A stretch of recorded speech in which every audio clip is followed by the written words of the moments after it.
Bir ko'raychi, qaysi ishchimizni bazmi ekan?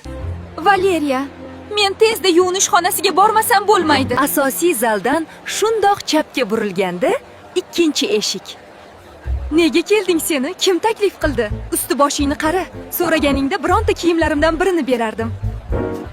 Boylarni bazmi qanaqa bo'lishiga qiziqqanda sho'rlik qo'y. Shunga ham asabingni buzasanmi?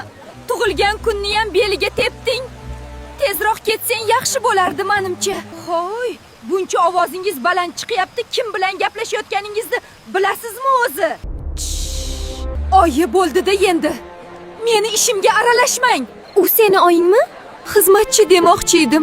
Xijolat bo'lmang, Selena xonim. Hammasi joyida.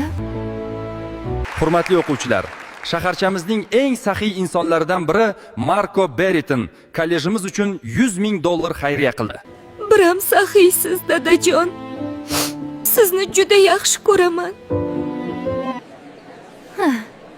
Yana bir imkoniyat.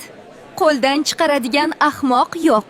Endi esa so'z navbatini kollejimizning eng oldi talabalaridan biri Marko Beritonning qiziga beramiz. Ha? Havasing kelyaptimi? Tuya hammomni orzu qilibdi. Voy, qara, qanday baxtlimiz, shunday dugonamiz bor. Ha? Endi butun kollejni bizga havasi keladi.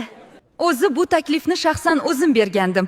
Axir kollejimizga qo'shimcha qulayliklar yaratilsa, talabalar yanada zavq bilan ta'lim oladi. Dadajon, biram saxovatpesha insonsiz-a? Butun kollejda qilgan xayriyangiz shov-shuv bo'ldi o'zi ham. Buni sen yaxshi joyda tahsil olishingni xohlaganim uchun qildim. Uni buni qo'y, qorning ham och qolgandir. Kecha hamkorlarim bilan bir zo'r restoranda uchrashgandik. Dadajon, yo'l cheti to'la ovqatlanish shoxobchalari-ku. Meni restoranga olib borishingiz shart emas.